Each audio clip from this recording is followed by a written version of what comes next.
Hi there, welcome back to another video of me making things.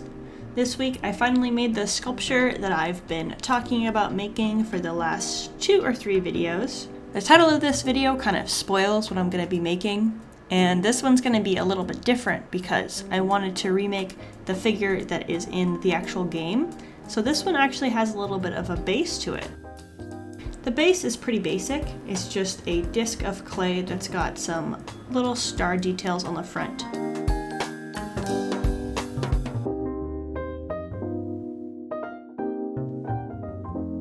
Generally, I always try to sculpt the entire sculpture in one go and then bake it all in one go because I've had difficulty in the past attaching new soft clay to already hardened clay. For this project, I did it a little bit differently where I allowed myself to bake parts before adding more clay on. Like the main part of the scepter, I made the center stem and the spike at the top of the scepter. I baked everything before making the 2 little helper-like wings that go off of the sides of the scepter. There's also this sort of starfish-shaped sort of clamp part that goes onto the main point at the top.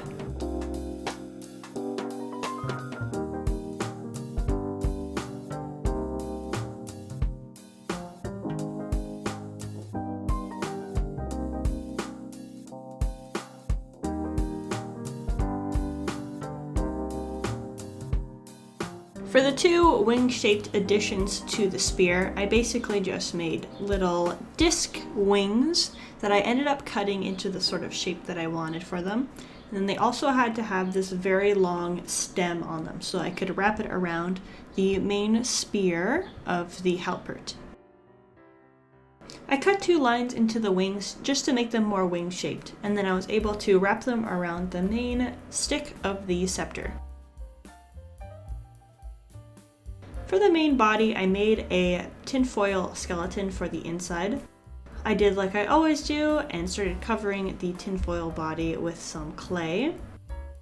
I started off with the torso and the arms, made sure everything was smooth, and then I pressed on the legs and slowly built up the shape by adding small balls of clay. I decided to make the legs separate from the main body because I wanted them to be easily posable. So whenever I attached those, it was also easier for me to get the proper shape. I could add more clay or I could cut some away depending on what I needed for the shape.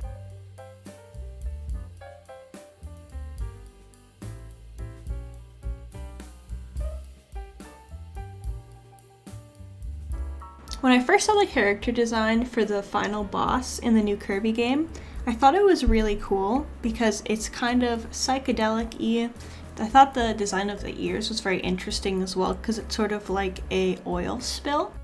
I knew as soon as I saw the character that I wanted to have a figurine of it, but I was pretty certain it was going to be a very challenging thing to make because of the fact that the figurine actually floats in the game. It's only really connected by the scepter to the base. I wanted to make it float initially, but after I actually sculpted the figure, saw how big it was, and felt how heavy it was, I knew that there was absolutely no way I was going to be able to get it to float, unfortunately. I still think it turned out pretty cool.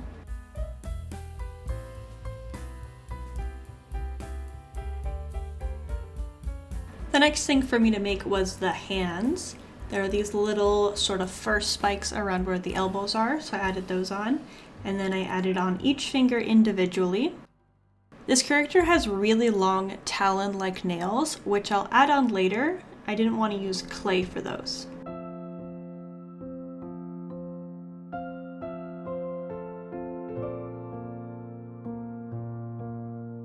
Later on, I ended up adding 2 tinfoil anchors, one to the neck and one to where the tail will attach.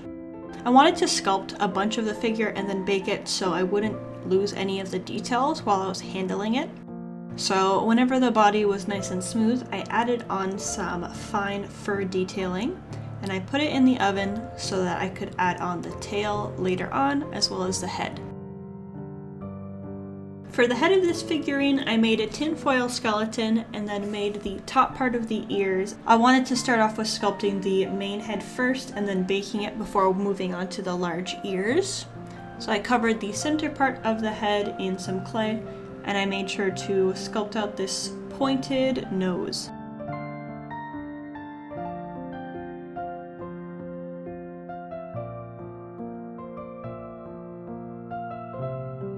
The head of this figurine has two curved antennas on the top of its head, so I covered those in clay, and then I meticulously added on 4 tiny spikes to each of the antennas. I also sculpted out the general shape of the eyes onto either side of the head.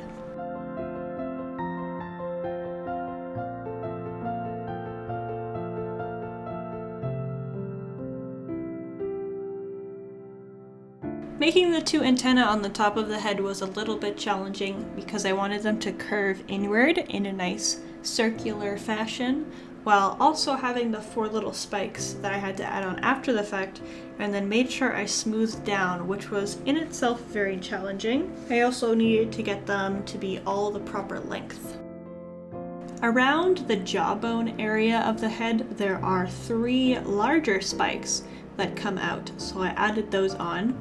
They ended up being positioned sort of incorrectly, but they look fine from the front, so I guess that's good enough. After baking all of that, I'm able to add on the tail. I sculpted it separately with no real tinfoil skeleton on the inside. I was able to just attach it onto the anchor I had made, and then I smoothed down the edges and added back on some of the fur texture that was lost.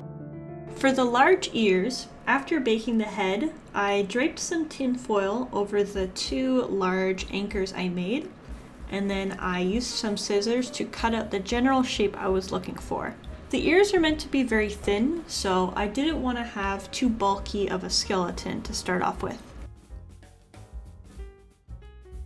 I tried to make the 2 ears as similar as possible, and then afterwards I sandwiched the tinfoil between 2 thin pieces of clay. I squished down the pieces together and then cut out the shape of the ears, trying to be more accurate to what the actual character looks like in the game.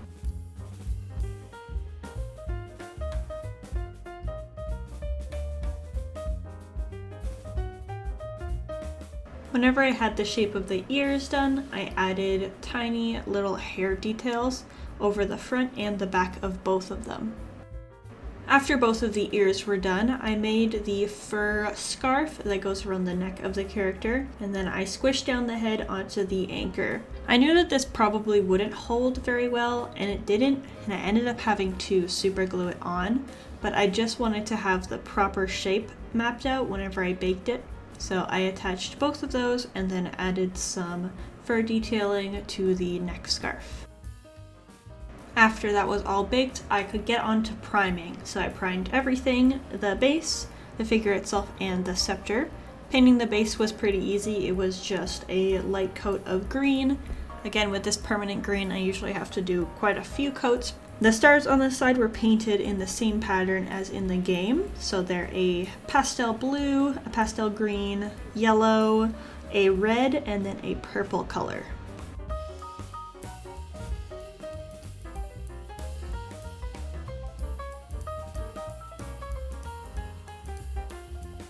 The next thing to paint was the scepter, and I was really excited to paint this because the colored lines on the 2 wings I thought were really cool. They have a nice gradient to them, so I was really excited to paint those. So the one I painted in this soft yellow color, sort of a pale yellow. Then the other one I painted in a pink that looks much brighter here. It's actually similarly pale to the yellow. Painted both of those, and I had to paint the spirals that go down the whole staff. Later on, I painted the middle part of the staff in the same teal blue color that I end up painting the body of the figure. The star shape clamped sort of thing that goes on the spike at the top is a more blue color compared to the rest of the staff. I made sure to color in the tiny holes in the star, of course. After the base was done for the spear, I was able to add on the gradient lines onto either wings. So I started off with the same blue color that I used for the rest of the spear. These lines look pretty messy at the beginning, but I do end up cleaning them up later, so they turn out okay.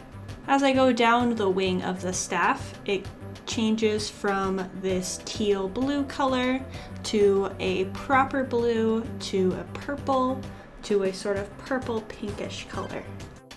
I repeat this similar color gradient on the yellow wing. They both have a similar gradient, but the actual shape of the line changes between the two, so I tried to copy as closely as I could to what I see in the game. After cleaning up the lines, this is what the final spear looks like.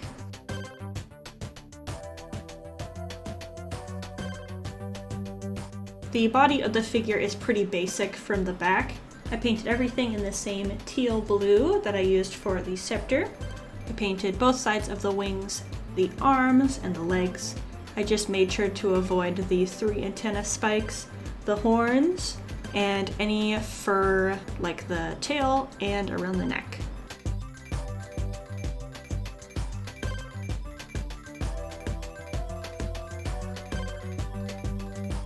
The tip of the tail and the fur around the neck are both the same color. They're a sandy beige, and I made sure that that blended nicely into the blue of the rest of the tail.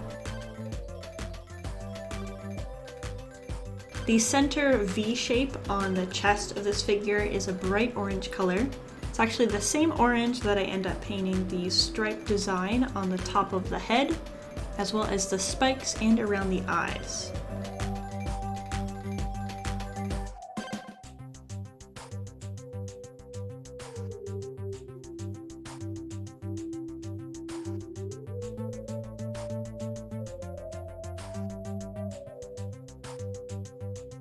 The 2 antennae on the top of the head are all yellow, and they do blend a little bit into the orange, so I made it a little gradient.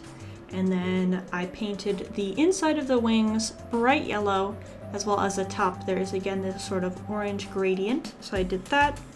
I added a bit of the base color of the pink and dark purple that is on the end of each of the, I guess I'll call them ear spikes. I kind of regret doing this a bit because it wasn't the proper color pink and I end up painting over it later. Probably should have just painted yellow all the way to the ends, but it ends up looking okay in the end because of the fact that I do paint over it. Each of the spikes on the antenna get a little purple dot on the end, and then I start to add the yellow detailing that goes onto the inside part of the design on the top of the head.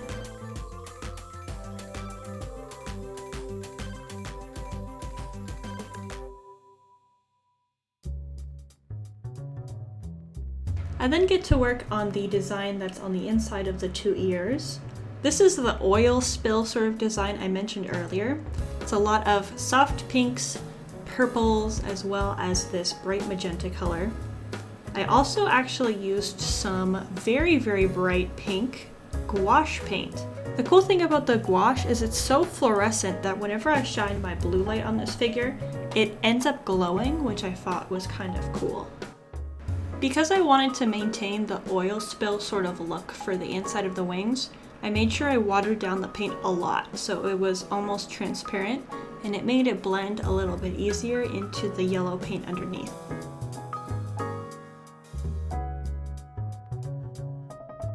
I repeated the same design on the other ear, and then I got to work on the eyes. So the edges of the eyes are orange, and then I painted them in with this dark purple color, similar to what's at the end of the ear spikes. For the pink and the blue paint for the eyes, I did add some glow-in-the-dark dust because they do glow in the game, so I wanted to try and recreate that a little bit. The last thing I had to do before spraying everything down with sealer was do the nails. So for these, I actually used resin, and I basically made artificial press-on nails that I resined onto the body, and then I was able to paint them in with the same pink color that I used on the eyes and the wings. They are a little chunky in some places, but it was my first time ever making resin nails before, and I think they turned out pretty good. Last thing to do is get on to the final reveal.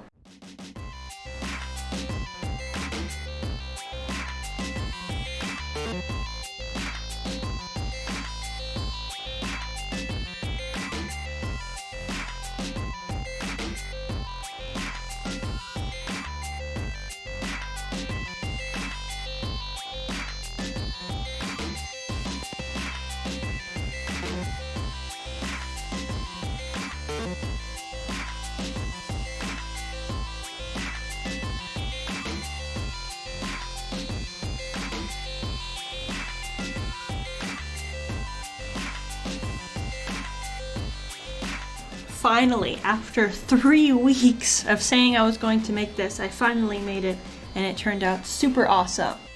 Please ignore the little clear stick that I had to attach onto the back leg of the figure. I was sort of foolish and thought that this would stand up totally fine, and it ended up needing a third point of contact to the base. So I had to add that on just for stability reasons, unfortunately. Thankfully, I was able to find something fairly clear, so it didn't take away too much from the figure in my opinion. I think this looks really awesome, and it'll look great on my shelf along with many of my other creations. Thanks for watching the video. If you liked it, you should press the little thumbs up and then maybe also hit the subscribe button. I'll see you later. Bye.